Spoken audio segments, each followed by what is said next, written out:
Bismillahirrahmanirrahim. Alhamdulillahi Rabbil Alamin.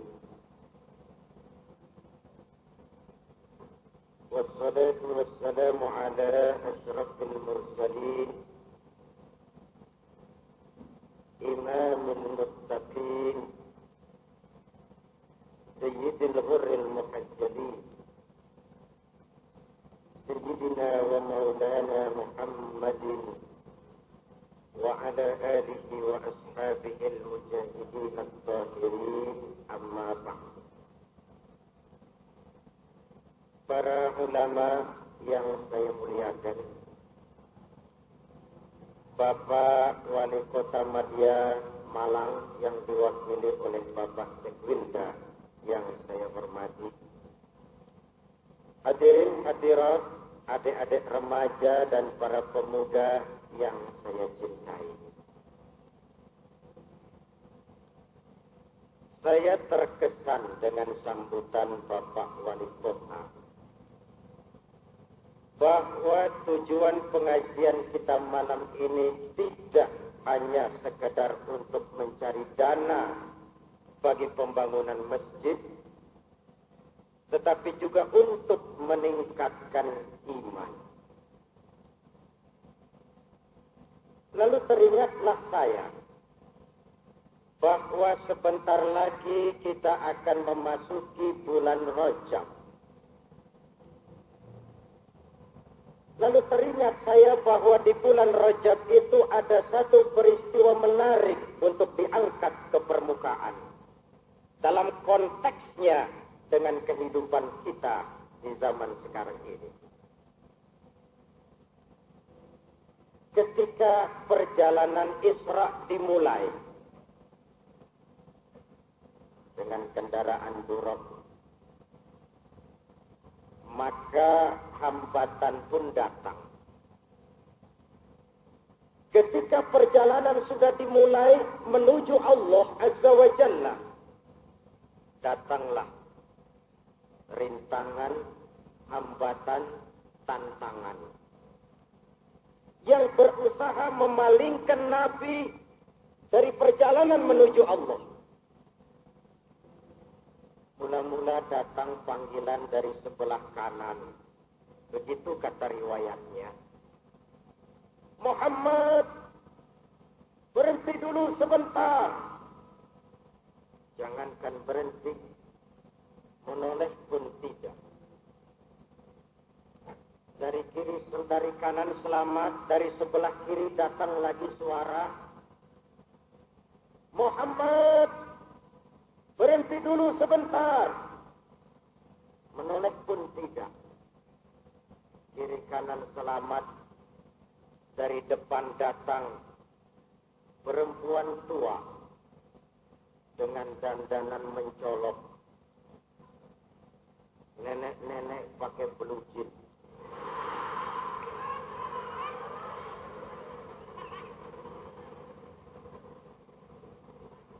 Kacamatanya hitam seperti atik CB. Memanggil-manggil, Muhammad, berhenti sebentar. Jangankan berhenti, menoleh pun tidak. Setelah berlalu, malaikat Jibril memberikan penjelasan. Beruntung kamu tidak menoleh, Muhammad. Memangnya kenapa? Panggilan sebelah kananmu Yahudi. Jikalau kau menoleh, umatmu akan gandrung kepada Yahudi. Sementara panggilan kirimu Nasrani. Jikalau kau menoleh, umatmu bakal cenderung kepada Nasrani.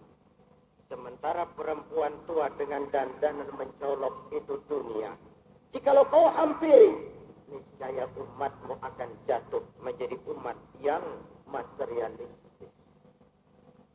14 abad yang lalu, dalam perjalanan menuju Allah, Nabi dipanggil oleh suara Yahudi, Nasrani, dan dunia, dan beliau tidak berpaling. Disambut. Di zaman sekarang ini, di dalam perjalanan kita mengamalkan syariatnya Rasulullah, di dalam perjalanan kita menjaga dan memelihara akidah, Di dalam perjalanan kita menuju ridho Allah, panggilan Yahudi, Nasrani, dan dunia tidak kalah beratnya dengan apa yang pernah dihadapi Nabi 14 abad yang lalu. Panggilan Yahudi. Hampir tidak ada kericuhan dunia tanpa keterlibatan Amerika. Dan semua orang tahu, Amerika itu Israel besar dan Israel itu Amerika kecil. Siapa mau bantah bahwa ekonomi dunia sekarang ini diatur oleh otaknya Yahudi? Lalu apa yang harus kita bilang jikalau Allah mengingatkan walan tardu ankal yahudu walan nasara hatta tattabi'a millatahum. Yahudi Nasrani tidak akan pernah senang hati mereka jikalau kamu umat Islam belum keluar dari Islammu, ikut ke dalam agama mereka. Bahwa ke dalam kita harus memperbaiki diri, membuat benteng, memang, tapi keluar juga kita harus memberikan peringatan. Kalau banyak pemain bola hanya bertahan saja di mulut gawangnya, orang lain menyerang terus, pasti jebol juga. Hadirin yang saya hormati, panggilan Yahudi, panggilan Nasrani merajalela, panggilan dunia, mazhab materialisme merajalela. Oleh karenanya jikalau kita sadar bahwa panggilan Yahudi, Nasrani, dan dunia di zaman kita sekarang ini semakin menghebat, maka langkah awal yang harus kita laksanakan memang tidak lain meningkatkan kualitas iman, mewariskannya kepada anak-anak kita generasi yang akan datang. Orang-orang tua bijaksana dalam Al-Quran kalau sudah berpikir tentang anak-anaknya, pertanyaan pertama yang mereka ajukan ialah ma ta'buduna min ba'di. Nah, kalau satu saat bapak meninggalkan engkau, kembali ke hadratullah azza wa jalla, apa yang akan kau sembah, nak? Jikalau sekarang ayahmu masih i'tikaf di masjid, jikalau sekarang ayahmu masih rukuk dan sujud menyembah Allah, kalau nanti orang tuamu tidak ada lagi, ma ta'buduna min ba'di, apa yang akan kamu sembah, nak? Ini yang ditanyakan Nabi Yakub kepada putranya. Ini yang ditanyakan Nabi Ibrahim kepada putra-putranya. Bagaimana kita orang tua sekarang? Kita malah bertanya, bukan ma ta'buduna min ba'di, tetapi ma ta'kuluna min ba'di. Kalau bapak tidak ada nanti kamu makan apa, nak? Perkara kamu nyembah apa? Nomor 18. Ini kan orientasi, sudah orientasi materialis. Ibu-ibu, bapak-bapak, saudara-saudara hadirin yang saya hormati. Lebih-lebih setelah kunjungan Sri Paus ke Indonesia, terasa benar serbuan Nasrani ini. Dan prinsipnya saya memang tidak pernah keberatan orang lain menyebarkan agamanya. Ini negara Pancasila. Di negara yang berdasarkan Pancasila ini semua agama boleh tumbuh dan berkembang dengan subur. Boleh. Tapi mari saling menghormati. Mari saling menghargai. Mari menjaga kerukunan antar umat beragama. Jangan menyebarkan agama kepada orang yang sudah beragama.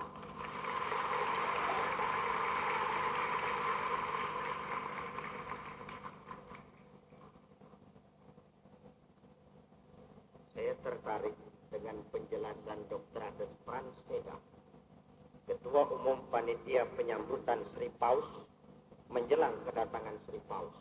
Di radio beliau memberikan penjelasan maksud utama kedatangan Sri Paus ke Indonesia. Radio.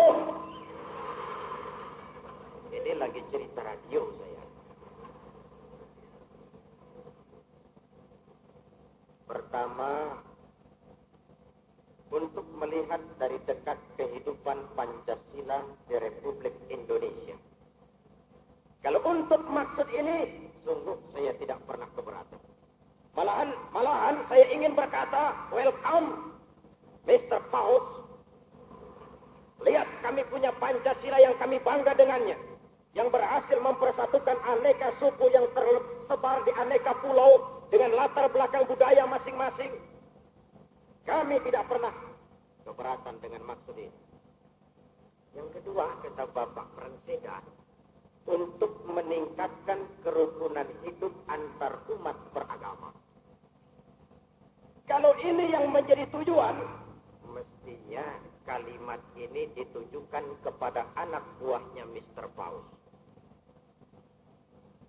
Kerukunan antar umat beragama bukan saja program daripada pemerintah kami yang harus kami laksanakan, tapi juga bagian daripada ajaran agama kami. Kami siap menghormati orang yang berlainan agama. Menghormati orang lain agama tidak berarti menghormati agama orang lain. Saling menghormati, saling menghargai. Dan sejarah menunjukkan dimanapun di dunia ini apabila umat Islam mayoritas, orang luar Islam boleh hidup dengan tenang, aman, damai. Dan sejarah pula yang menunjukkan dimanapun di dunia ini, kalau umat Islam minoritas, nasib mereka menyedihkan. Dikejar, dibantai, dimusuh.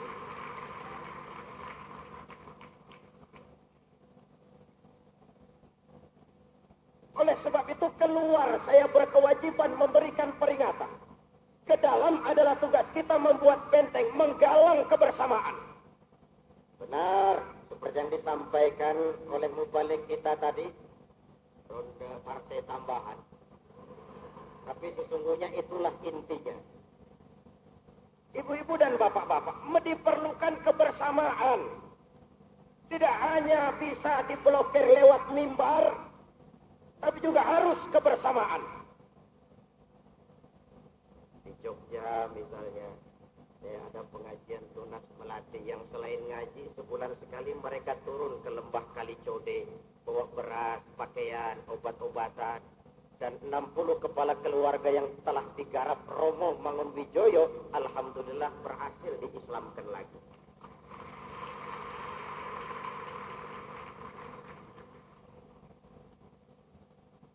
Ibu-ibu dan bapak-bapak, saudara-saudara hadirin yang saya hormati. Saya tidak keberatan orang lain menyebarkan agama, tapi jangan kepada orang yang sudah beragama. Taruhlah kita masih bisa bertahan, apalagi kelihatannya Nasoro belakangan ini sudah menghalalkan segala cara untuk melakukan ekspansi.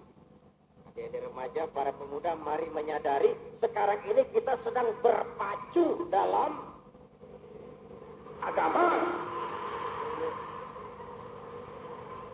Dasar tukang TV. Berpacu dalam agama.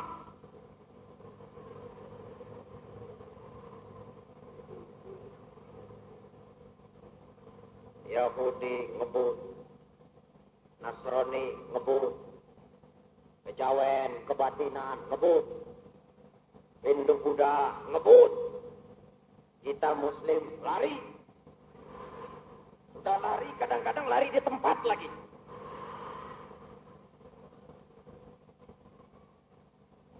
Jangankan kita sampai berhenti, kita berjalan berlari pun jikalau lamban, kita akan tertinggal oleh yang lain. Oleh sebab itu dalam rangka memperkuat keimanan ini, saya titip pesan kepada seluruh keluarga muslim. Orang lain di luar Islam tidak usah tersinggung dengan pidato seperti ini karena saya sedang ngurus rumah tangga saya sendiri.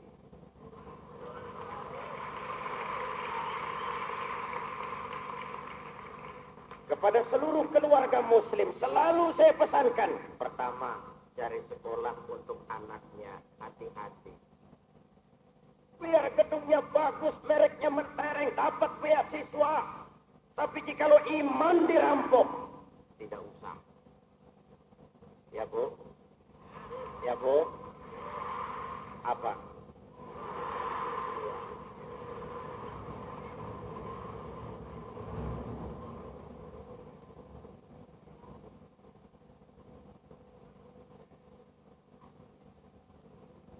Kalau sakit, masuk rumah sakit, hati-hati ya Bu. Sebab rumah sakit termasuk jaringan Nasoro. Sudah sakit parah, salah masuk rumah sakit. Mau sekarat disuruh megang kayu. Pegang ini, juru selamat kamu, pegang. Modal. Su'ul khatimah. Hal-hal yang praktis saja yang memang kita hadapi kok hal seperti ini. Dari menantu, hati-hati ya Bu.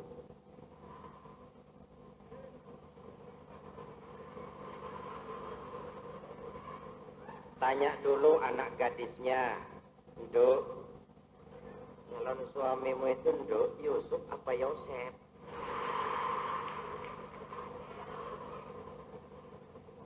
Sulaiman apa Solomon? Karena ini masuk jaringan Nasoro, bahkan jikalau perlu mereka pura-pura masuk Islam, nikah secara Islam. Nanti sudah punya anak, tekan anak istrimu, bawa ke gereja. Puluhan kasus terjadi semacam itu.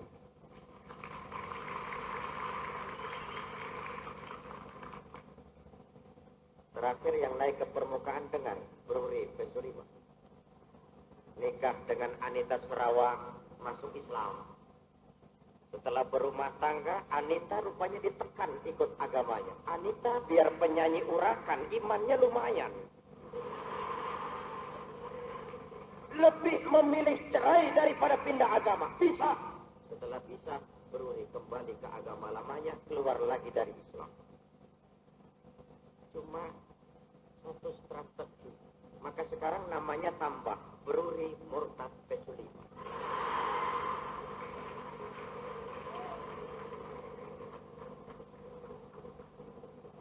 Cari menantu hati-hati ya Bu. Cowok, ente cari cewek hati-hati.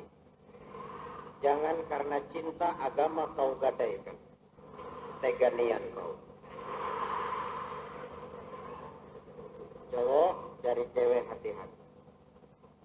Cewek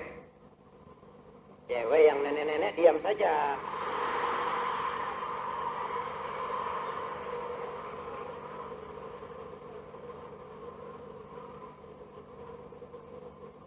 Cewek cari cowok hati-hati. Saya termasuk yang rajin piket. Bagaimana permainan anak buahnya Mr. Paus, saya tahu persis, Pak. Jadi kalau saya tidak boleh bicara, jadi ganjelan batin, lebih baik saya bicara.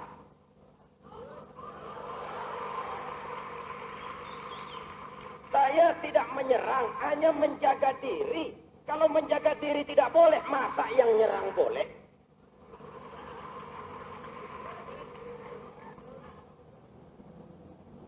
Mulailah dari Jawa Tengah, bagian tengah. Saudara akan lihat betapa hebatnya Nasoro Gentayangan. Semarang, Ambarawa, Ungaran, Solo Tigo, Muntilan dengan sendang sononya. Jogja, Solo, Klaten, Wonosari, Gunung Kidul. Sekarang petanya sudah mengarah ke Jawa Tengah bagian selatan. Mulai menyerbu Kebumen, Cilacap, Majenang, Lakbok, bahkan sudah ke perbatasan Jawa Barat, Banjar dan sekitarnya. Nyebrang lagi saudara ke Lampung. Jikalau saudara berjalan dari Bandar Jaya di Lampung Selatan, terus ke Pringsewu di Lampung Tengah, terus ke Kota Bumi di Lampung Utara, saudara akan lihat Nasoro Gentayangan. Nyebrang lagi saudara terus ke Sumatera Utara. Jalan saudara dari Medan, Pematang Siantar, Simalungun, Tapanuli, terus ke Labuan Batu. Saudara akan lihat Nasoro Gentayangan. Masuk lagi saudara Kalimantan, terutama Kalimantan Tengah. Jikalau saudara berjalan dari Palangkaraya sampai Kandangan, saudara akan lihat Nasoro Gentayangan. Gentayangannya tidak jadi soal, tapi masuk ke rumah orang Islam itu yang soal. Di Mayangsari, sebuah desa kecil di kaki gunung di Semarang Selatan. 60% penduduknya Muslim, tapi karena melarat dijadikan proyek oleh gereja. Dibuatkan rumah murah dengan cicilan Rp50 per hari, syarat harus masuk gereja. Saya adakan pengajian akbar di Mayangsari di kaki gunung terpencil. Panitianya saya pesan, tolong nanti pengeras suaranya dihadapkan ke gereja ya.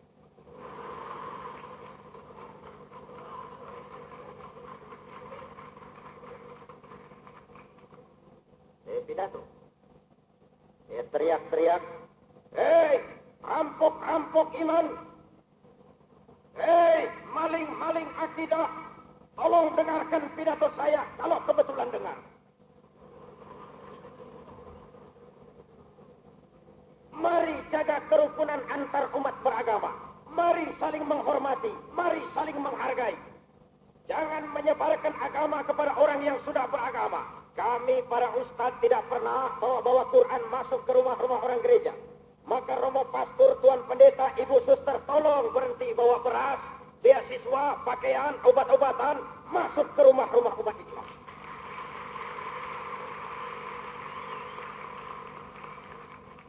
Pemerintah wasit. Wasit berpacu dalam pemerintah wasit. Saya yakin wasit adil. Kalau sudah membangun gereja di tengah-tengah umat Islam, wasit harus tegas. Prit, offset. Lewat garis, Pak. Offset. Kalau offset bagaimana, Pak? Tendangan bebas.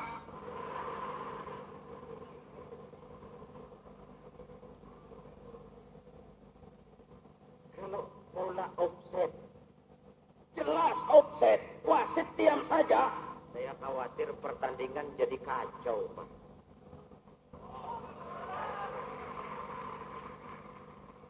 Ibu-ibu dan bapak-bapak, saudara-saudara hadirin yang saya muliakan. Panggilan Yahudi dan Nasoro. Panggilan dunia, apa sih isi dunia itu? 3 ta itu. Harta, tahta, wanita. Sering bikin orang buta. Harta, tahta, wanita. Sering bikin orang buta.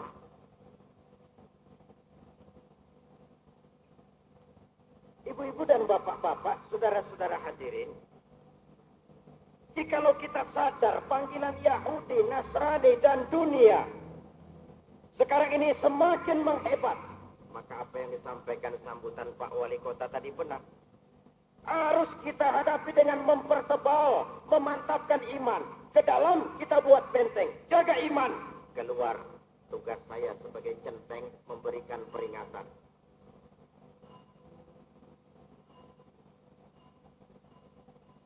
Bahkan di dalam Mi'raj itu juga ada riwayat tentang Masyitok.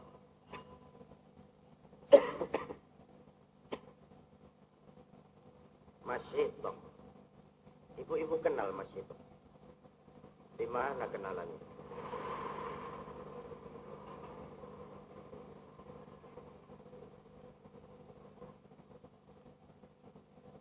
Nabi mencium bau yang sangat harum. Ini bau apa, Jibril? Baunya Masyitok Muhammad. Siapa Masyitok itu? Wanita budiman yang teguh menjaga iman. Bagaimana ceritanya, Jibril? Dia itu tukang menyisir rambut keluarga istana. Satu hari sedang menyisiri rambut, sisir jatuh. Mulutnya refleks berteriak, "Ya Allah!" Sisir jatuh. Kata-kata Allah didengar oleh intel Fir'aun. Dilaporkan kepada Fir'aun. Lapor.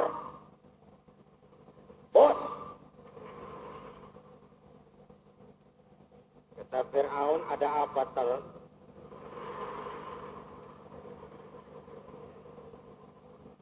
Ada bahaya. Bahaya apa? Ada orang menyebut-nyebut Allah. Ini kan bisa mengganggu stabilitas ketuhanan Tuhan. Kalau dibiarkan bahaya ini. Siapa? Masyitoh. Tangkap. Bawa ke sini. Tangkap Masyitoh. Dihadapkan kepada Fir'aun. Wanita. Masyitoh. Iya. Saya dengar kamu menyebut-nyebut Allah ya.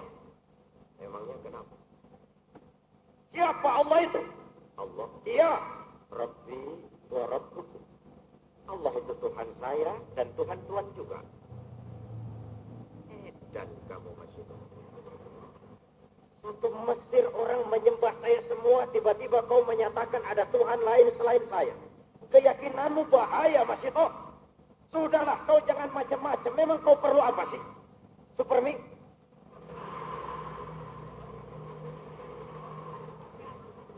Beasiswa? Asal kau tuhankan aku, seluruh kebutuhanmu beres. Firaun, kau kira saya bertuhan Allah karena mengharapkan supermi? Beasiswa? Tidak. Tapi keyakinanmu membahayakan saya. Itu urusan kamu. Kamu saya tangkap, saya penjarakan. Silakan. Kamu tidak takut? Dari kemarin. Kau boleh penjarakan badan saya. Tapi jangan mimpi bisa memenjarakan jiwa saya. Jasad saya boleh meringkuk di sel penjara. Tapi iman dan akidah saya lepas merdeka. Biar merintih terhina di penjaramu. Dan iman dapat saya pertahankan dengan baik. Kau akan saya siksa sampai mati. Silakan. Kamu tidak takut mati? Lebih baik mati bersalang tanah daripada hidup bercermin bangkai. Tidak cuma kamu, anak-anakmu akan saya bunuh. Boleh? Kamu tidak cinta kepada anak-anakmu? Jangan tanya itu, Pun. Fir'aun loh ini. Jangan tanya itu, Pun. Saya adalah ibu mereka yang melahirkan mereka dalam pilihan antara hidup dan mati. Saya besarkan mereka dengan untayan air mata, cucuran keringat, genangan darah. Mana ada orang tua tidak sayang kepada anak. Tapi ini akidah. Pun. Saya cinta anak-anak saya. Tapi saya lebih cinta Allah, Tuhan saya. Suamimu juga akan saya bunuh. Silakan. Sampai Fir'aun kepada puncak kemarahannya. Dipanggil Al-Bujum. Job! Al-Bujum. Sini Job. Cari tungku yang besar. Isi dengan air. Rebus sampai mendidih. Cari tungku yang besar, diisi dengan air, direbus mendidih, menggelegak air. Masih toh, kau lihat air yang bergolak itu. Saya lihat. Panas kan? Tentu. Anak-anakmu seorang demi seorang akan saya rebus sampai mati. Bagaimana? Rabbi Allah, Tuhan saya tetap Allah. Mulai! Anaknya yang pertama diangkat oleh Al-Bujum. Dimasukkan ke dalam tungku yang berisi air mendidih. Masyitoh dengan air mata berurai melepas anaknya, melihat, menyaksikan di depan matanya menggelepar si anak meregang nyawa. Selamat jalan anakku. Ibu rela melepas Muna. Kau gugur mempertahankan iman. Kuatkan hati Muna. Kalaupun kita berpisah di dunia, semoga kita berkumpul di akhirat nanti. Kau gugur menjaga iman, nah.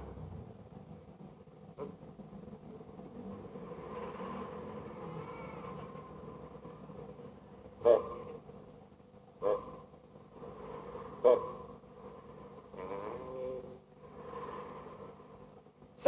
seorang demi seorang anaknya gugur sebagai syahid.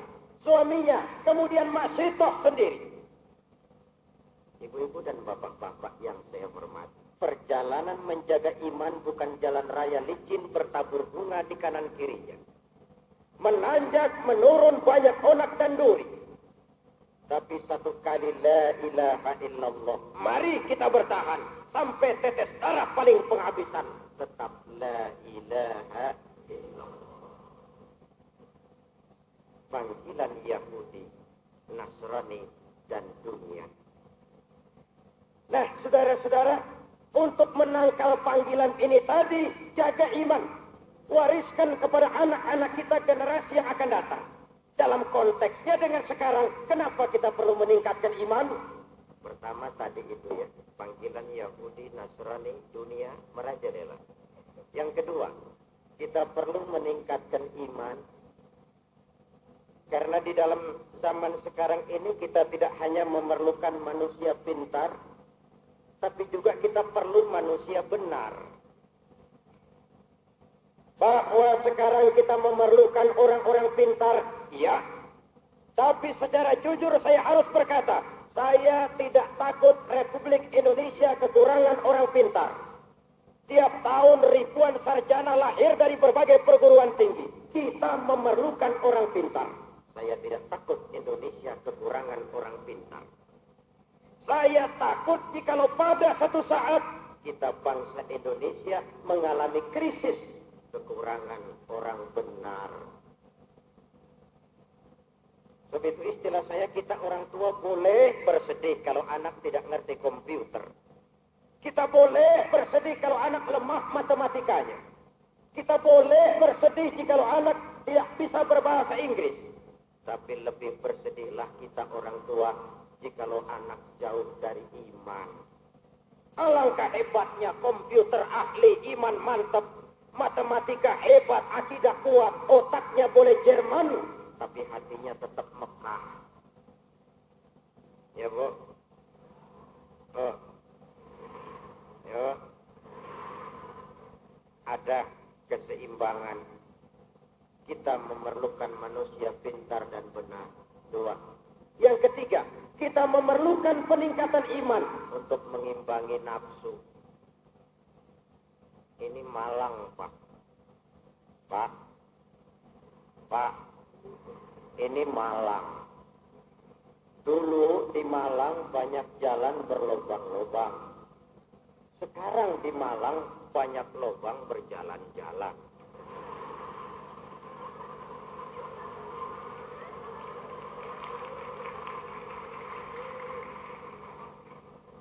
Kalau dulu jalannya berlobang-lobang, sekarang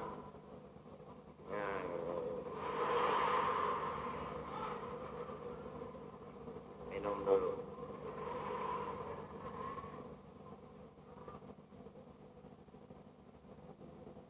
Dan disitulah uniknya manusia. Makhluk bernama manusia ini makhluk paling kompleks yang pernah diciptakan Allah. Malaikat cuma diberikan akal, tidak diberi hawa nafsu, maka kehidupan malaikat monoton. Maka kalau malaikat tidak pernah berbuat salah, pantas. Sebaliknya binatang diberikan otak tapi tidak diberikan akal. Binatang hanya diberi nafsu. Sebab itu kalau binatang tiap hari salah, pantas. Malaikat tidak pernah nyeleweng, wajar. Belum pernah kita dengar Jibril korupsi ayat. Ini ada ayat bagus nih. Gak usah disampaikan kepada bawahan, dimakan sendiri saja. Belum pernah. Dan itu wajar. Kita manusia diberikan kedua-duanya. Nafsu, akal. Akal, nafsu. Tiap hari sejak bangun tidur sampai kita tidur kembali, terjadilah pergolakan perjuangan antara bisikan akal yang positif, konstruktif, dengan bisikan nafsu yang negatif, destruktif. Kadangkala akal menang, kita pun naik, jadi malaikat cuma potongannya manusia. Kadang-kadang nafsu yang menang, kita turun. Ulaika kal an'am bal hum adall. Seperti binatang, bahkan lebih rendah daripada binatang. Kalau manusia sudah dikendalikan hawa nafsunya, lebih brutal daripada binatang. Itu istilah saya, bagaimanapun buatnya seekor kerbau, makanannya cuma rumput. Tapi manusia kalau sudah puas, tidak cuma makan nasi, kabel telepon, semen, batu kali, minumnya solar, lebih puas daripada ini. Untuk mengendalikan nafsu itulah diperlukan peningkatan iman. Makin tinggi status sosial, makin tinggi kualitas iman, akan semakin berat bisikan nafsu.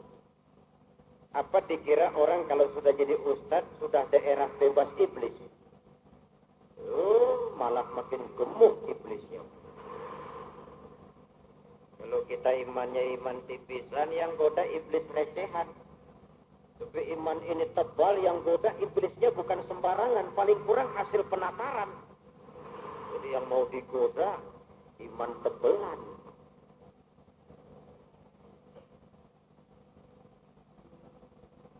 Sebagai ustadz kecil-kecilan, saya kadang-kadang diundang tetangga kampung Malaysia,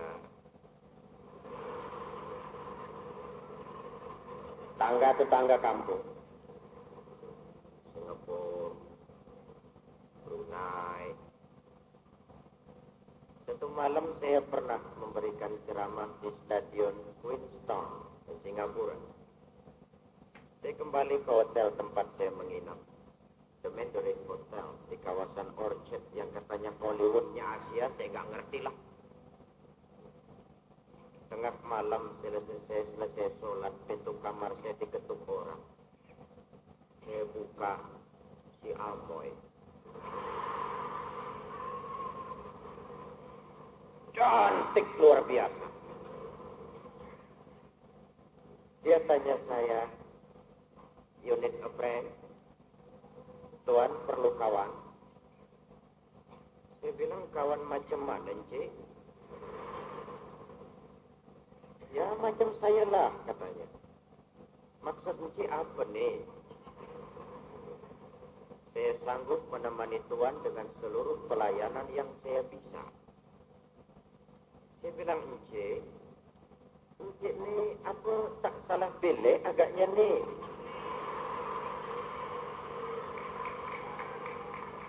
Kebetulan lidah gado-gado, Pak. Dibawa kemana-mana lumayan gitu. Encik tak salah pilih nih, apa enggak salah kamar, saya bilang. Kenapa tuh? Saya Ustaz. Ustaz? Iyalah, pensyarah jemputan dari Indonesia. Indonesia. Iya tuh, dia bilang. Orang Indonesia kalau datang Singapura, yang pertama dicari yang macam saya, katanya. Alamak. Minta ampun. Saya bilang, tak benar tuh, Cik. Bangsa kami banyak yang baik-baik. Cik salah pilih nih. Jadi bilik lain saja. Panjang lebar saya bicara. Akhirnya tersipu malu, dia pergi. Saya pikir juga. Namanya laki-laki normal mesti mikir, Pak.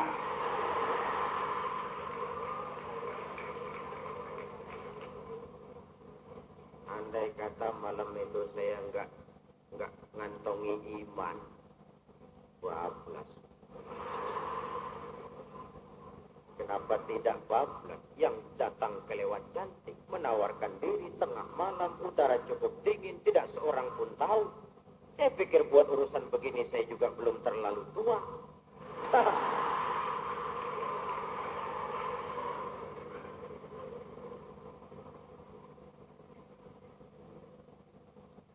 Oleh sebab itu iman jikalau dia meningkat, ikut bersama kita jadi sumber daya kontrol yang paling efektif. Kemanapun kita pergi, dimanapun kita berada, ikut iman itu. Sering saya istilahkan sekarang ini iman kita kan sering jaga rumah. Jikalau dia pedagang mau ke pasar, iman ditaruh di lemari. Jangan ikut man. Sini aja. Kamu ikut ke pasar, timbangan saya nggak bisa curang man. Di rumah saja kamu. Pegawai negeri mau ke kantor, iman ditaruh di laci meja. Jangan ikut man. Kamu ke kantor, saya nggak bisa korupsi. Sini saja kamu di rumah. Pemuda malam minggu mau apel ke rumah pacarnya, iman ditaruh di lemari. Saya mau apel man, kamu jangan ikut man. Kalau kamu ikut saya nggak bisa macem-macem man.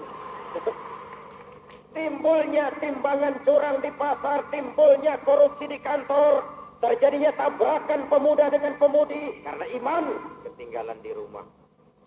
Pemuda tabrakan sama pemudi. Kalau mobil tabrakan sama mobil, penyoknya ke dalam, Pak.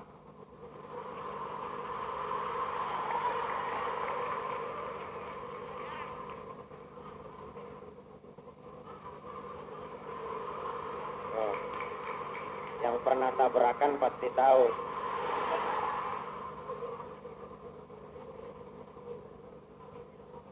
Ibu-ibu dan bapak-bapak yang saya hormati. Oleh sebab itulah kendalinya memang iman. Semakin tinggi kualitas iman, semakin berat bisikan nafsu. Menghadapi panggilan Yahudi dengan kekuatan iman. Menghadapi panggilan Nasrani dengan kemantapan akidah. Menghadapi panggilan dunia dengan kekuatan iman. Harta, tahta, wanita tanpa iman. Sering saya katakan. Tahta, jabatan, kedudukan tanpa iman hanya akan melahirkan Fir'aun gaya baru. Fir'aun gaya baru. Fir'aun ini selalu berkembang. Di Mesir, Fir'aunnya Ramses. Pindah ke Jerman, Fir'aunnya bernama Hitler. Jatuh ke Italia, Fir'aunnya bernama Mussolini, Benito Mussolini. Pindah lagi ke Rusia, Fir'aunnya bernama Stalin. Di Uganda, Fir'aunnya bernama Idi Amin. Di Filipina, Fir'aunnya baru 3-4 bulan yang lalu lewat Marcos. Di Indonesia, Fir'aunnya tidak ada. Tidak ada. Kalau saudara berani bilang ada, tanggung jawab. Saya mau minum. Harta, kalau lepas dari kontrol iman, hanya akan melahirkan konglomerat kelas korup. Itu konglomerat memelaratkan rakyat. Konglomerat.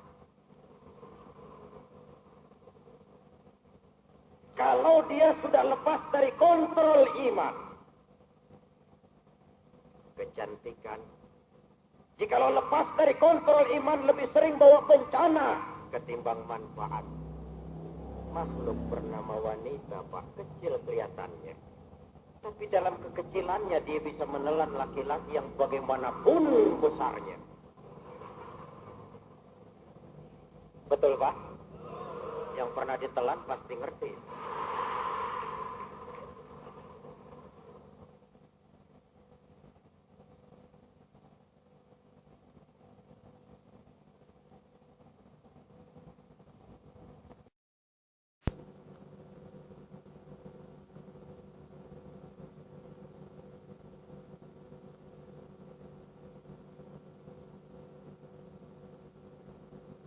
Gary Hart mundur dari pencalonan presiden, bangkrut oleh karena Donald Rice. Puno, Perdana Menteri Jepang, baru beberapa hari mundur karena skandal geisha. Ya Allah, moral orang Jepang tinggi sekali. Kalau istrimu kau khianati, apalagi bangsamu, mundur kau Uno. Mundur si Uno. Ibu-ibu dan bapak-bapak, ini kisah laki-laki yang ditelan kaum wanita. sebab itu semuanya jikalau dilandasi dengan semangat keimanan, insya Allah akan membawa dampak yang kita harapkan. Nah, salah satu tempat kita menjaga, memelihara, mempertahankan iman adalah masjid.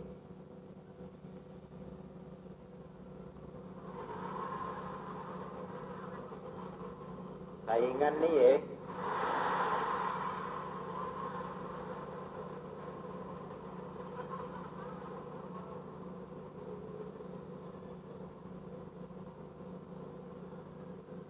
Cari bapaknya tuh, Bu. Ibu-ibu dan bapak-bapak yang saya hormati. Umat Islam dengan masjid seperti ikan dengan air.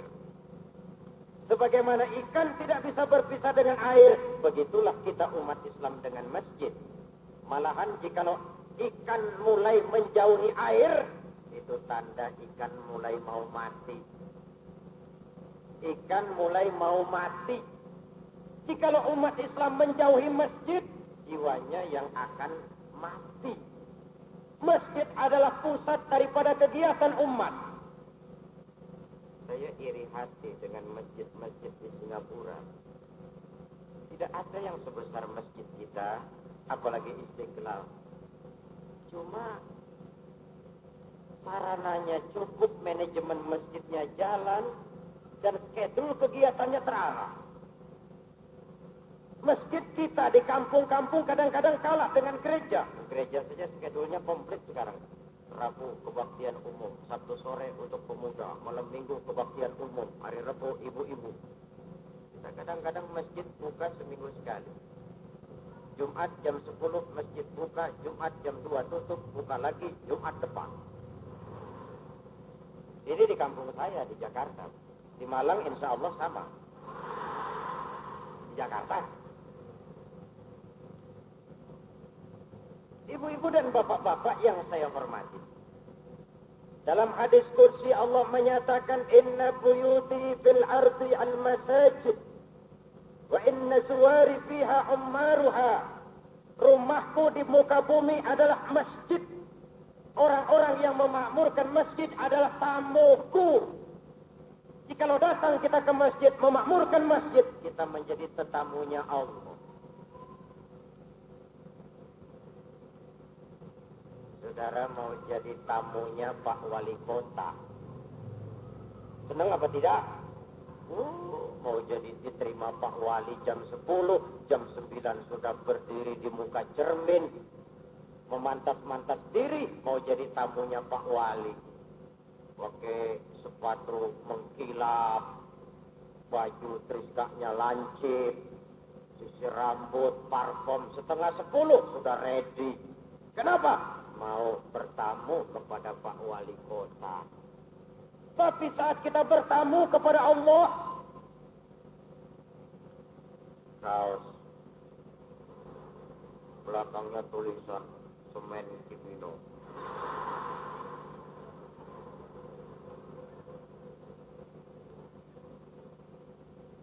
Ibu-ibu dan bapak-bapak yang saya hormati. Oleh karenanya saya bersyukur bahwa pengajian kita malam ini lebih dari sekedar tujuan utama meningkatkan iman, memahami problema umat yang disampaikan oleh pembicara pertama tadi. Kita juga bisa menghimpun dana, membantu perluasan daripada masjid kita. Saya tahu ibu-ibu dan bapak-bapak sudah mengeluarkan infak lewat undangan. Sebagian berdiri, sebagian lagi di luar. Ibu-ibu dan bapak-bapak yang saya hormati, Pak Wali, Pak Bupati sudah membantu, alhamdulillah. Dan kita umat Islam ini memang bukan tidak punya potensi. Kita hanya kurang pandai menginventarisir potensi yang dilatar belakangi oleh kurangnya kesadaran untuk berbuat atas nama dan demi kepentingan agama.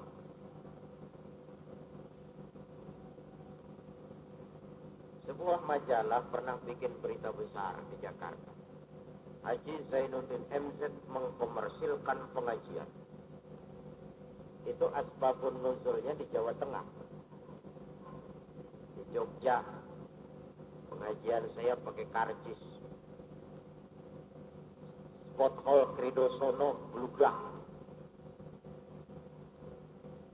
Di Gor Semarang, Simpang 5. Pintu stadion jebol. Di Stadion Teladan, Medan. Pada mulanya saya juga keberatan. Saya tanya panitia, Mas, panjenengan iki piye to? Wong mau ngaji kok di karcis. Yang sewu sangat, Ustaz. Kenapa? Kita perlu dana. Untuk apa? Untuk pembangunan masjid. Gambarnya mana? Ini. Biayanya berapa? Sekian. Lokasinya di mana?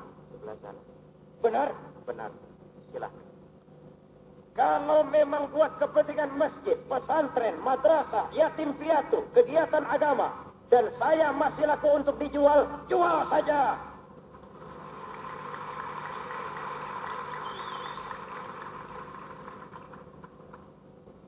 Satu sen pun saya tidak akan minta jatah dari hasil penjualan karcis.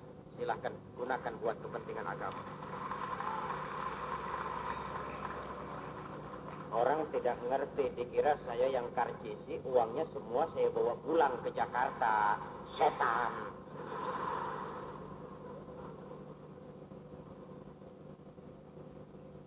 Ibu-ibu dan bapak-bapak yang saya hormati. Dan membantu pembangunan masjid itu cuma zahirnya kok memberikan kepada panitia. Hakikatnya kita cuma nitip. Mas panitia, saya titip 1 juta, Mas. Untuk kepentingan saya di alam kubur dan di akhirat nanti. Silahkan uangnya dibelikan semen, pasir, batu kali, atau apa yang diperlukan buat masjid. Saya cuma titip ini untuk saya di alam kubur dan di akhirat nanti. Hakikatnya kan cuma titip. Inilah yang disebut SDBS. Bukan SDSB, SDBS. Sumbangan dana berhadiah surga. Gitu loh, Pak.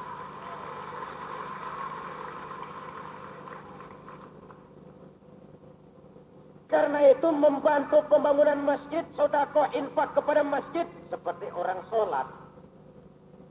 Tadi maghrib, saudara sholat apa tidak?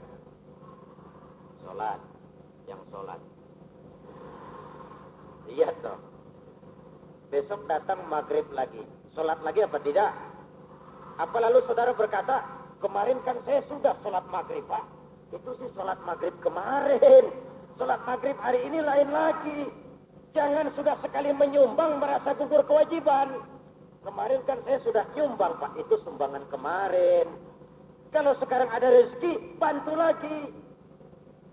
Saya melihat panitia mulai mengedarkan apa itu? Keranjang. Silakan diisi, Bu. Kalau masih punya uang. Kalau tidak punya, pinjam dulu sama temannya boleh.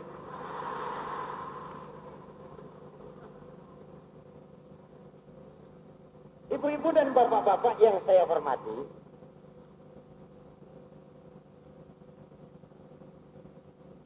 kadang-kadang kita sengaja, saya lihat, pergi sholat Jumat itu sengaja tidak bawa uang. Maka di masjid yang saya lihat paling lancar itu kotak. Dari ujung ke ujung jarang macet.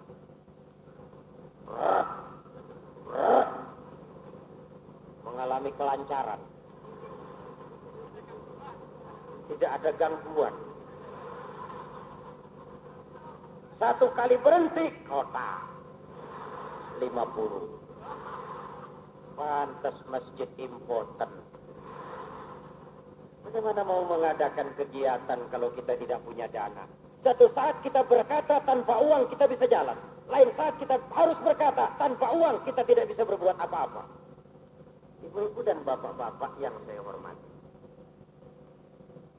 Ada keranjang lewat, buka dompet, ada hijau, ada merah, yang merah 100. Mudah-mudahan masuk surga, amin. Surga 100. Bioskop aja 1000. surga 100. Tapi sedekah itu memang yang penting ikhlasnya, Bu. Ya, Bu? Oh, soal besarnya sih nomor 1. Betul loh, Bu. Sedekah itu daripada kecil tidak ikhlas, lebih baik besar tapi ikhlas.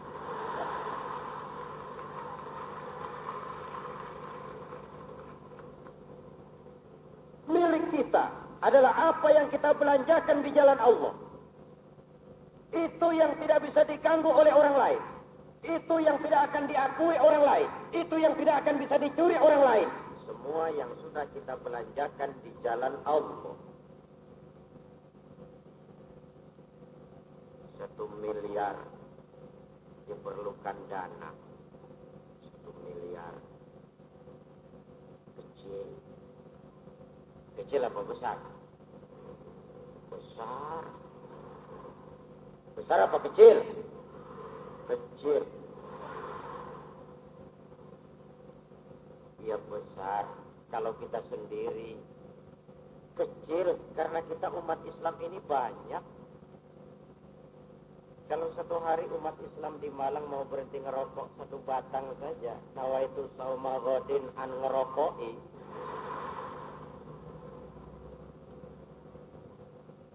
Rasanya kita sudah bisa berbuat banyak. Ibu-ibu dan bapak-bapak, saudara-saudara hadirin yang saya hormati.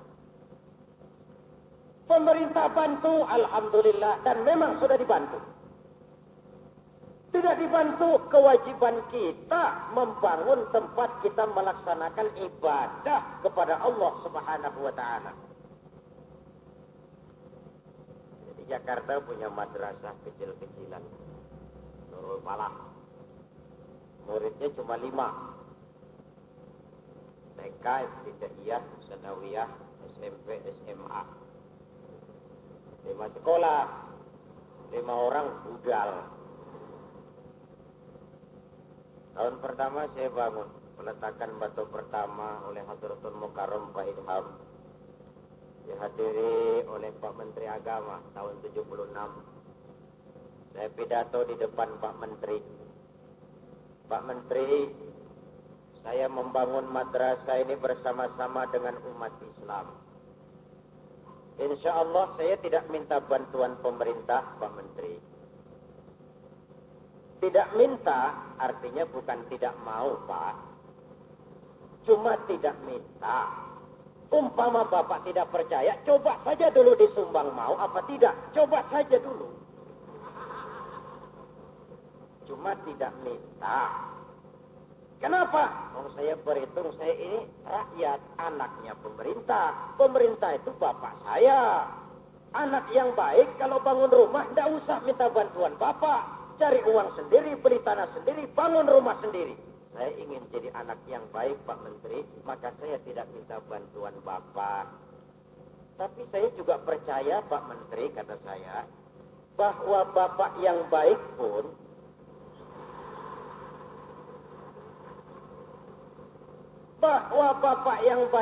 kalau melihat anak sudah berusaha setengah mati membangun dan belum juga selesai, kok ya dibantu. Sama-samalah kita berusaha menjadi yang baik. Dan seperti sering saya jelaskan, orang membantu memang sesuai dengan kemampuannya. Saya sering ceritakan Nabi Sulaiman waktu mau jihad mengadakan mobilisasi dana. Tidak cuma manusia, binatang ikut nyumbang. Datang gajah, nyumbang kerbau. Datang kerbau, nyumbang kambing. Datang kambing, nyumbang ayam. Datang ayam, nyumbang burung. Datang burung, nyumbang belalang. Terakhir datang belalang, nyumbang semut. Gajah yang menyumbang kerbau melihat belalang cuma nyumbang semut, ngenyek. Semut, belalang, semut kamu sumbang untuk apa, Nabi Sulaiman? Kecil, lihat saya nyumbang kerbau, kata gajah. Nabi Sulaiman senyum. Kemudian bersabda, al-hadiyatu biqadril muhti. Jah, jangan sombong, jah. Biar kamu nyumbang kerbau, belalang nyumbang semut, kamu jangan bangga, jah. Pemberian itu sesuai dengan kemampuan orang yang memberi. Kalau gajah nyumbang kerbau, wajar gajah besar sumbangannya besar. Kalau belalang nyumbang semut, pantas belalang kecil sumbangannya kecil. Yang tidak pantas, ada belalang mau nyumbang kerbau, ada gajah nyumbang semut. Rumahnya besar, punya mobil, perusahaannya ada, datang panitia masjid 100. Gajah nyumbang semut. Saya tahu Pak, di Malang banyak gajah. Maka saya optimis masjid kita bisa selesai dalam waktu yang tidak lama. 1 miliar itu besar kalau kita sendiri. Tapi dengan semangat gotong royong, menggalang dan menjalin kebersamaan, yang dilatar belakangi oleh kesadaran bahwa harta adalah titipan Allah kepada kita. Mana qasamalun min sadaqatin bal yazdad sampai 3 kali. Harta tidak akan menjadi berkurang karena disedekahkan, bahkan akan bertambah, dan bertambah. Jikalau ingin melipat gandakan jumlah uang, jangan direntankan, tapi belanjakan di jalan Allah Subhanahu wa ta'ala.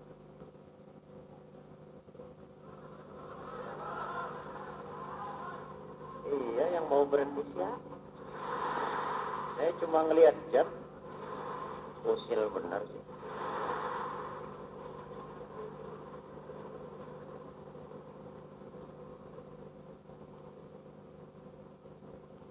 Ibu-ibu dan bapak-bapak yang saya hormati, tempat kita menjaga iman adalah masjid sebagai pusat daripada kegiatan umat. Itu sebabnya ketika hijrah sampai di Kuba, masjid yang dibangun oleh Nabi. Sampai di Madinah, masjid yang dibangun oleh Nabi. Di Madinah itu tidak lebih dulu bangun rumah pribadi, tidak lebih dulu membangun tempat peristirahatan, tidak lebih dulu membangun guest house, bungalow. Masjid yang lebih dulu dibangun. Ini adalah pertanda bahwa masjid memang merupakan pusat daripada kegiatan kita umat Islam. Apalagi masjid ini adalah masjid raya, masjid agung, masjid kebanggaan kita bersama. Yang punya harta, bantu dengan hartanya. Yang punya tenaga, bantu dengan tenaganya. Yang punya wewenang, bantu dengan wewenangnya. Yang punya bisa doa, bantu dengan doanya. Yang tidak bisa apa-apa, bantu dengan diam. Diam saja diam, sudah membantu itu. Daripada uang tidak, doa tidak, diam juga tidak. Lalu bikin fitnah, keonaran, dan macam-macam lagi. Ibu-ibu dan bapak-bapak, saudara-saudara hadirin yang saya hormati. Jadi, kita perlu menjaga, meningkatkan iman. Oleh karena manusia ini makhluk paling kompleks, dikaruniai akal, juga diberikan nafsu. Maka agama merupakan aturan main. Yang sering saya istilahkan, agama itu aturan. Orang yang beragama, orang yang hidup memakai aturan. Di sini bedanya Muslim dengan PKI. Tahu PKI? Tahu PKI? Ada PKI di sini? Yang mana? Enggak ada. PKI itu Pak, salah satu ajarannya tujuan menghalalkan cara.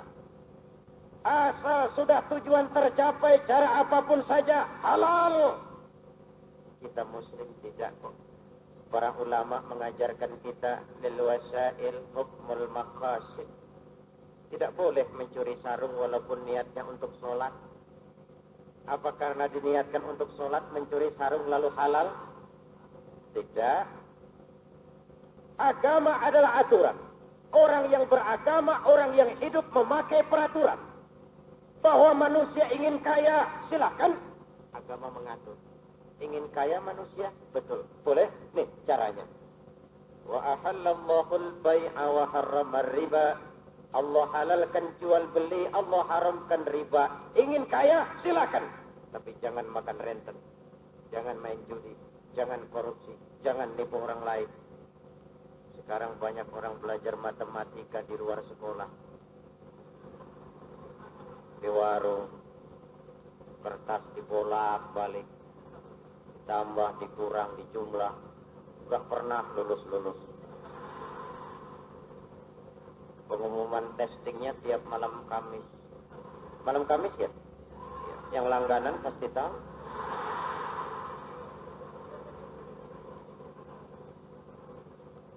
Agama aturan main.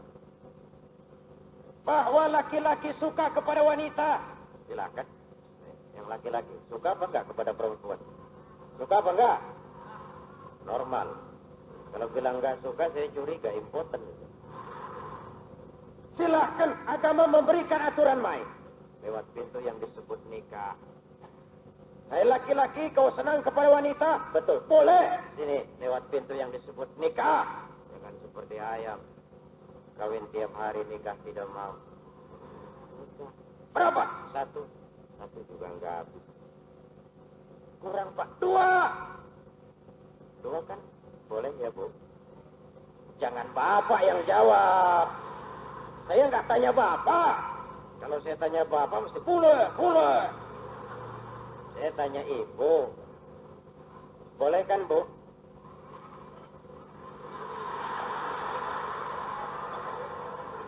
Kok nggak kompak sih? Ini cuma contoh soal Bu, tapi bukan itu masalah pokoknya. Agama merupakan aturan. Orang yang beragama adalah orang yang hidup memakai aturan. Semakin dekat kita dengan aturan agama, makin terwujud masyarakat yang teratur. Oleh karena itu, mumpung masih diberikan kesempatan hidup di dunia, pangkat boleh kita cari, tapi mari menyadari pangkat yang paling tinggi itu pensiun, Pak.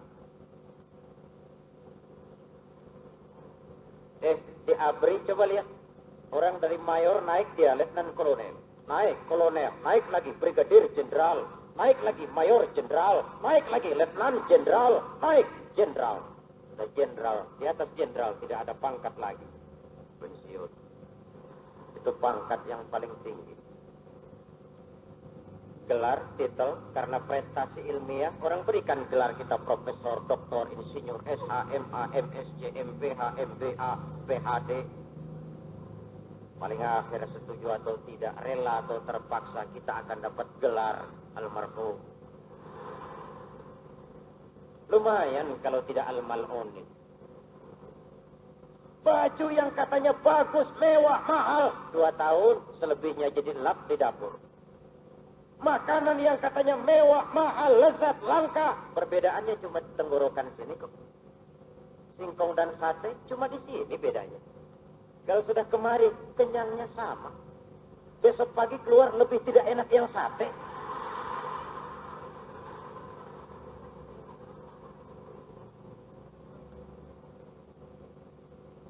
Dan puncaknya satu saat setuju atau tidak, rela atau terpaksa, kita akan meninggalkan semua ini. Kembali kepada Sang Maha Pencipta. Dikala itulah kita diperlakukan dengan penuh penghormatan. Dikala kepindahan kita dari alam dunia ke alam barzakh, walaupun sudah besar, kita tidak usah mandi sendiri. Disayang betul. Tidak usah mandi sendiri. Ada petugas khusus. Sudah selesai mau berangkat akan berjalan sendiri, tidak usah. Sini saja naik kendaraan yang paling angker, beranda jenazah. Siapa naik pasti mati. Belum pernah gagal, naik mati, naik mati.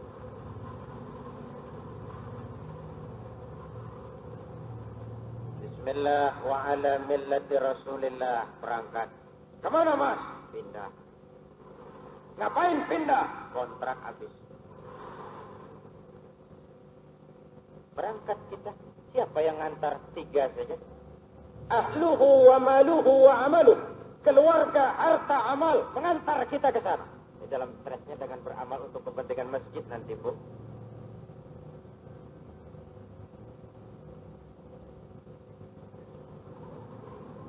Ya, keranjang diedarkan, tapi yang ceramah seorang saja ya. Gak usah dibantu. Terima kasih atas bantuannya.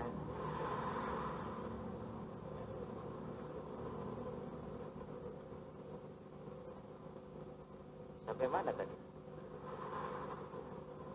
Yang ngantar cuma 3. Pertama keluarga, mengantar semua ke kubur. Ratusan mobil mengantar. Mungkin karangan bunga duka cita 5 truk. Dilepas dengan pasukan kawal kehormatan, turun ke liang lahat, diiringi tembakan salvo 21 kali. Liang pun ditutup, tanah pun ditimbun. Selesailah yang selesai, tinggallah yang tinggal, pulanglah yang pulang. Pasukan kawal kehormatan bakal kembali ke asrama. Onggokan bunga duka cita 5 truk akan jadi sampah tanpa makna. Tembakan salvo yang 21 kali itu tidak bikin Munkar Nakir jadi mundur.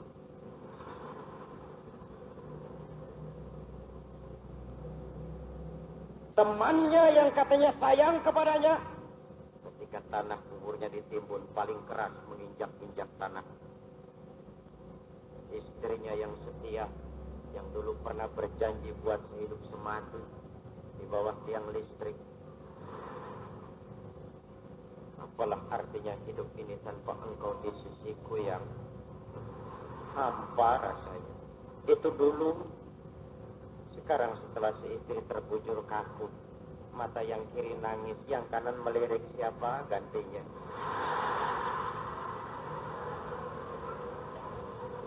Kejam.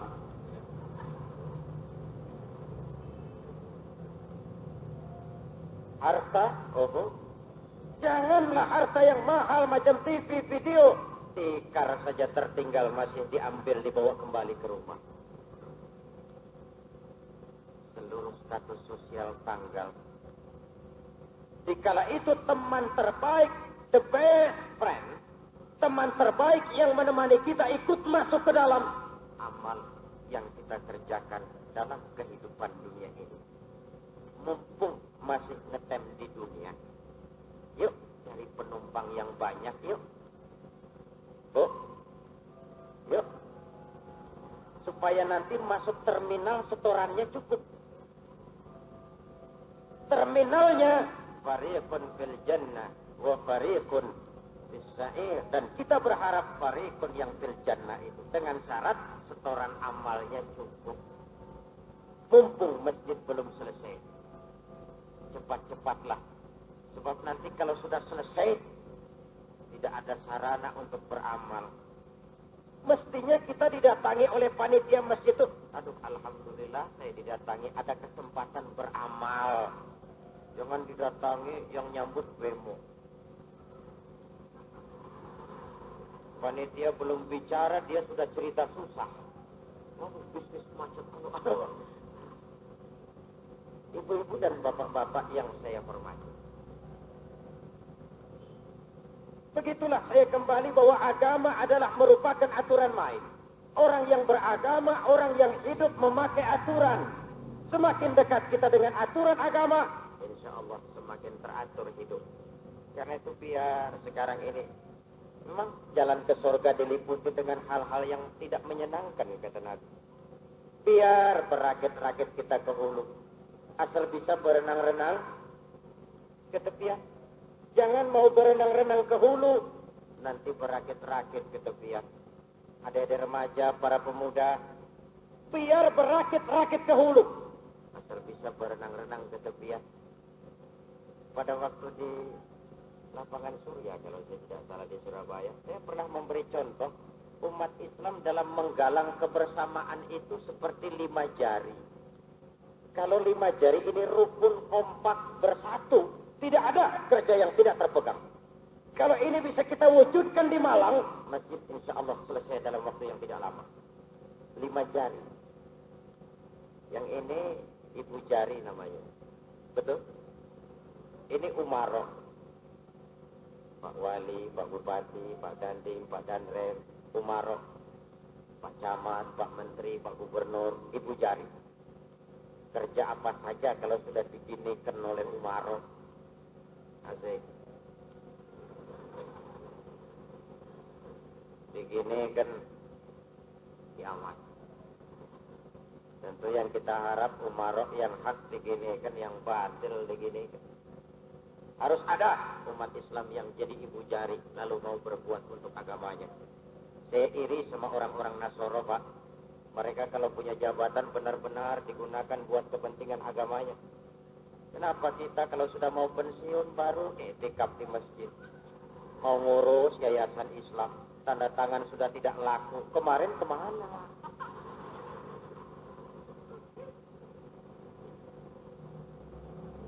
Ibu jari. Yang ini telunjuk. Ini agnia, orang-orang kaya. Gajah. Di mana-mana kalau orang kaya yang nunjuk, selesai Pak. Anak hati masjidnya dibangun sebelah sana ya. Itu kalau orang kaya yang nunjuk, selesai. Telunjuk dia soalnya. Tapi kalau kita yang kere yang nunjuk-nunjuk, sebelah sana ya orang bilang apa-apaan.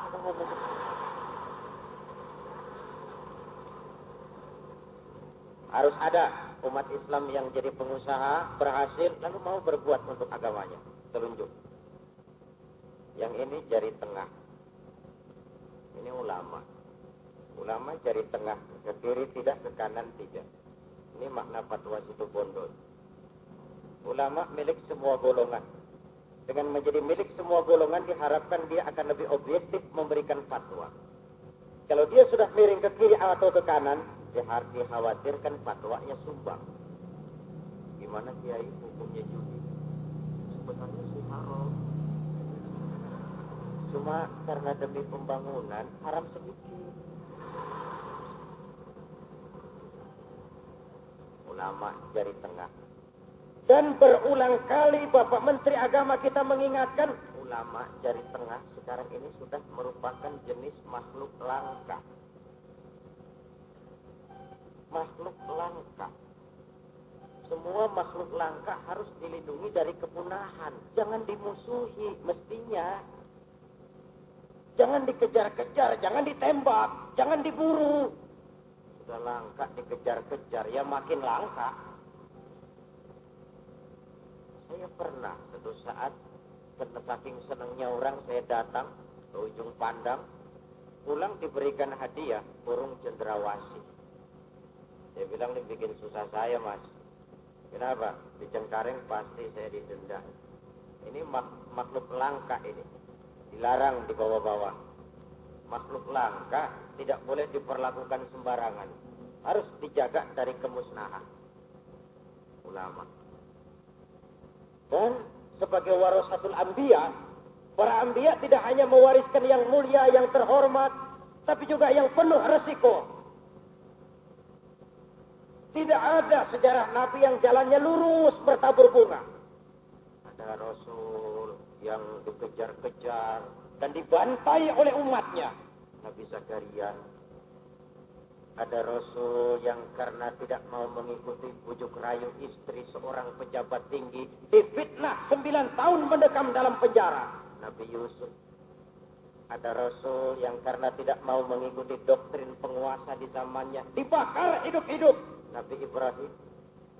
Ada Rasul yang oleh karena dianggap punya penyakit menular, dikucilkan oleh masyarakatnya. Nabi Ayub.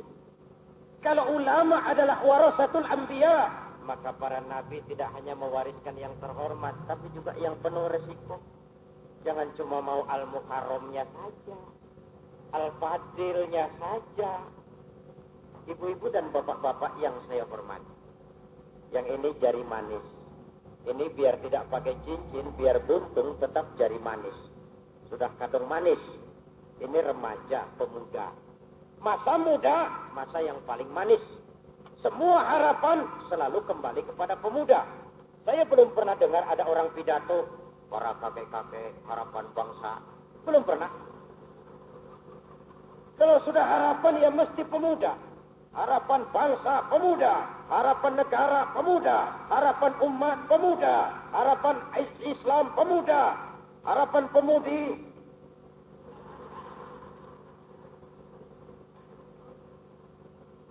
Jadi remaja, para pemuda,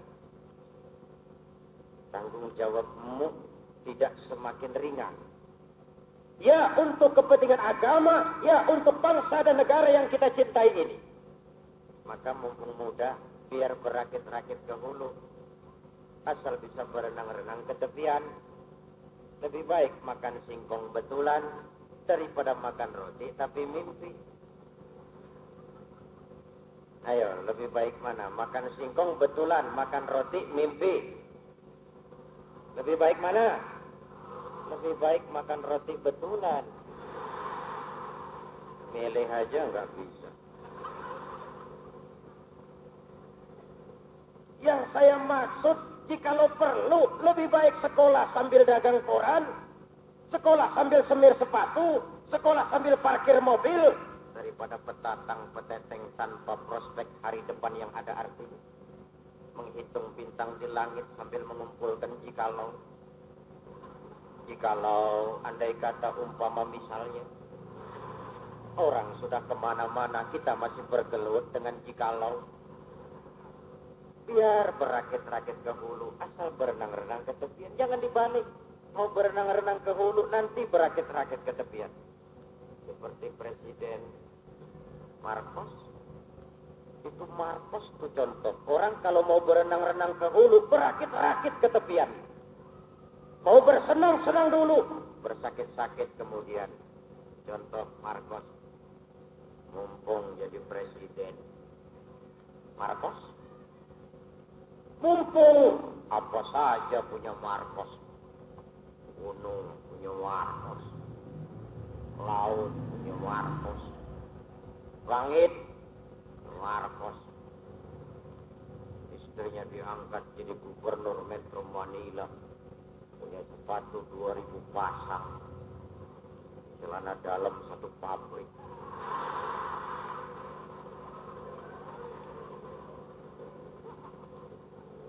Disanjung, dipuja, dipuji, pemimpin besar, pahlawan besar, bapak besar, akhirnya ternyata maling besar. Dikucilkan di Hawaii, dikejar-kejar oleh pengadilan Amerika, merintik sakit, meninggal di pengasingan, meratap Imelda minta agar jenazahnya bisa dikebumikan di Filipina, tapi tetap tidak diizinkan oleh Tante Kori. Orang kalau mau berenang-renang ke hulu, berakit-rakit ke tepian, Pak. Mau bersenang-senang dulu, bersakit-sakit kemudian. Ayo, jadi manis. Kau harapan kami semua. Nasib bangsa ini, nasib agama ini, 20, 30, 50 tahun yang akan datang, kau jawabannya. Dan tantangan tidak semakin ringan. Jangan jadi tamu di rumah sendiri. Jangan jadi pemain di lapangan sendiri. Yang ini namanya kelingking. Ini kaum ibu. Kecil tapi mantap. Elastis, operasionalnya luas. Ini kelingking ke telinga masuk, ke hidung bisa.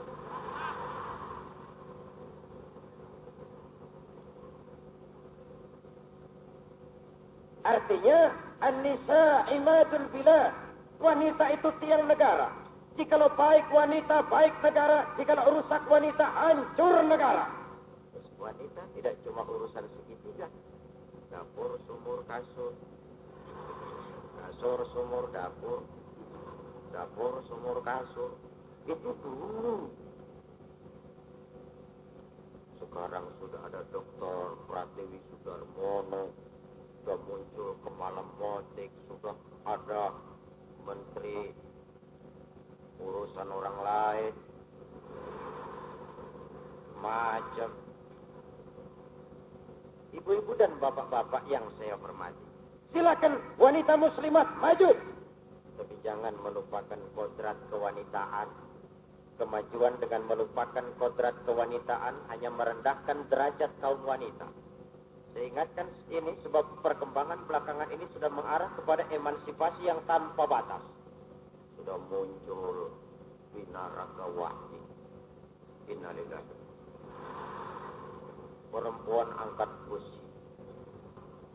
Saya nggak sanggup bayangkan itu nanti suaminya dibanting. Apa enggak ada olahraga lain yang lebih sesuai dengan kodrat kewanitaan? Jikalau 5 jari ini, umaro, agnia, ulama, pemuda, wanita, rukun, kompak, bersatu, tidak ada yang tidak bisa kita kerjakan. Bagaimana mekanisme kerjanya? kaliyadain, kata Imam Al-Ghazali, seperti dua buah tangan. Asah, asih, asuh. Jangan saling gasak, gesek, gosok. Dua tangan kita, Bu, kompak apa tidak? Bu, rukun apa tidak? Kenapa sih kita kalah dengan dua tangan? Kalau tangan kiri maju ke depan, yang kanan mengalah mundur ke belakang.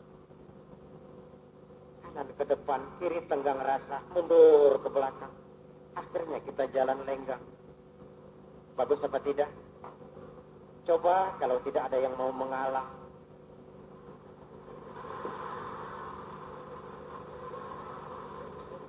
Umat Islam sering seperti robot, kaku, kehilangan dinamika gerak, kehilangan ruh perjuangan pada saat sudah tidak saling tenggang rasa.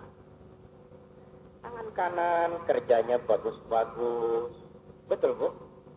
Salaman kanan, tanda tangan kanan, ambil kue kanan, hitung duit kanan, kiri tidak pernah protes.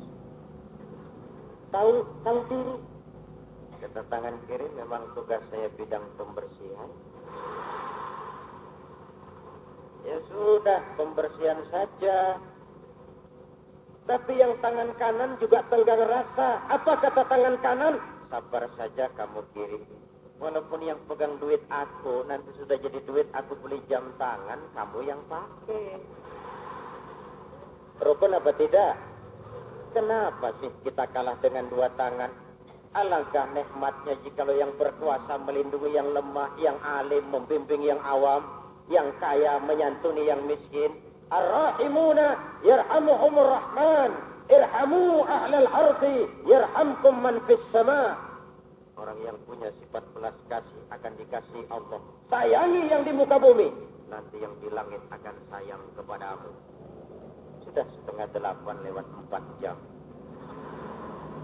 Agaknya sekedar ini yang dapat saya sampaikan. Terasa singkat barangkali, namun percayalah kita akan selalu bertemu dalam acara dan gelombang yang sama.